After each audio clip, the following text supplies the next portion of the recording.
நம்ம பூமி நம்ம தமிழ் நம்ம சேனல். இந்த வீடியோவை லைக் பண்ணுங்க, ஷேர் பண்ணுங்க, கமெண்ட் பண்ணுங்க. அனைவருக்கும் கோபிநாத்தின் அன்பு வணக்கங்கள் நண்பர்களே. இந்த தொகுப்பில் நம்ம ரொம்ப ஒரு முக்கியமான விஷயத்தை பற்றி பார்க்க இருக்கோம். அதாவது எந்த நேரத்தில் சாப்பிடக்கூடாது அப்படிங்கிறத தான். பெரும்பாலும் மருத்துவர்கள் பார்த்தோம் அப்படின்னா நிறைய நேரத்தை அப்படி சொல்லுவாங்க. அதாவது இரவு 10 மணிக்கு மேலே சாப்பிடாதீங்க, டைஜஸ்ட் ஆகாது, அதனால் பழம் மட்டும் எடுத்துக்குங்க அப்படிங்கிற மாதிரி சொல்லுவாங்க. சில பேர் சும்மா சாப்பிடாதீங்க அப்படிம்பாங்க, சில பேர் கொஞ்சமாக சாப்பிடும்பாங்க. ஆனால் உண்மையாலுமே சாப்பிடக்கூடாத நேரம் அப்படின்னு ஆன்மீகத்துப்படி ஒரு நேரத்தை குறிப்பிட்டு சொல்கிறாங்க. அது எந்த நேரம் அப்படிங்கிறத பார்க்க இருக்கோம். பெரும்பாலும் பிரதோஷம் அப்படிங்கிறத கேள்விப்பட்டிருப்பீங்க. 15 நாளைக்கு ஒரு தடவை வளர்ப்பிறையிலையும் தேய்ப்பிறையிலையும் பிரதோஷம் அப்படிங்கிறது வரும். சாயந்தரம் 4 to 6 அப்படிங்கிறது பிரதோஷ நேரம். அந்த நேரத்தில் பார்த்திங்க அப்படின்னா சிவனுக்கு அபிஷேகம் பண்ணுறதுல ஆராதனை எல்லாமே நடைபெறும். இப்போ இதுக்கும் என்ன சம்மந்தம் அப்படின்ட்டு நம்ம சொல்கிறோம்.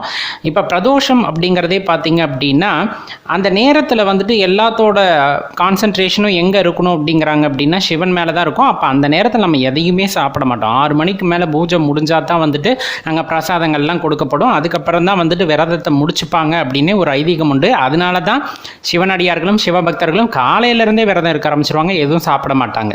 குறிப்பாக தினமுமே 4 to 6 அப்படிங்கிறது பார்த்தீங்க அப்படின்னா தினப்பிரதோஷம் அப்படின்ட்டு நம்ம சொல்லுவோம். அந்த நேரத்தில் எதுவுமே சாப்பிடக்கூடாது அப்படின்ட்டு தான் ஆன்மீக ரீதியாக அறிவுறுத்தப்படுது. அந்த நேரத்தில் எது சாப்பிட்டாலும் நஞ்சாகும் அப்படிங்கிறாங்க. அதனால தான் அந்த நேரத்தில் பெரும்பாலும் சாப்பிடுவதை தவிர்த்து கொள்ளுங்கள் அப்படின்னு சொல்கிறது. பெரும்பாலும் நம்ம அதுதான் டீ டைம் அப்படின்னு நம்ம வச்சுக்கிட்டோம் 4 to 6 அப்படிங்கிறது. ஆனால் முடிஞ்ச அளவுக்கு அந்த நேரத்தை கண்ட்ரோல் பண்ணிடுறது, பெருசாக எதையும் சாப்பிடாமல் தவிர்த்துறது உடல் நலத்திற்கு நல்ல ஆரோக்கியத்தை உண்டாக்கும் அப்படிங்கிறாங்க. அந்த நேரத்தில் ஒரு 1.5 மணி நேரம் விரதம் மாதிரி இருந்துக்கிறோம் அப்படிங்கும்போது உடலில் நஞ்சுகள் உற்பத்தி ஆகாது, இருக்கிறது எல்லாமே அழிந்து விடும் அப்படின்னு குறிப்பிடப்படுகிறது. நண்பர்களே, இதை நீங்கள் ஆன்மீகத்தை பற்றி தெரிஞ்சவங்க கிட்டையும் கேட்கலாம், இல்லை யோகா பயில்றாங்கல்ல அவங்களுக்குமே இதை பற்றின போதுமான அறிவுரைகள் வழங்கப்பட்டிருக்கும். இந்த நேரத்தில் இதை பண்ணக்கூடாது அப்படின்னு அவங்கக்கிட்ட எல்லாம் கேட்டு நீங்கள் தெரிஞ்சுக்குங்க. முடிஞ்ச அளவுக்கு மாற்றிக்கிறதுக்கு முயற்சி பண்ணுங்கள். உடனே எதுவும் பண்ண முடியாது. இப்போ 4 to 6 அப்படிங்கிற தின பிரதோஷ நேரத்தில் 1.5 மணி நேரம் விரதம் இருக்கிறதா நினச்சிக்கிட்டு எதுவுமே சாப்பிடாமல் தவிர்த்துறது கண்டிப்பாக நம்ம உடல் நலத்திற்கு மிகவும் நன்மை பயக்கும். 6 மணிக்கு மேலே நம்ம இயல்பாக எப்பவும் சாப்பிட்ற மாதிரி சாப்பிட்டுக்கலாம்.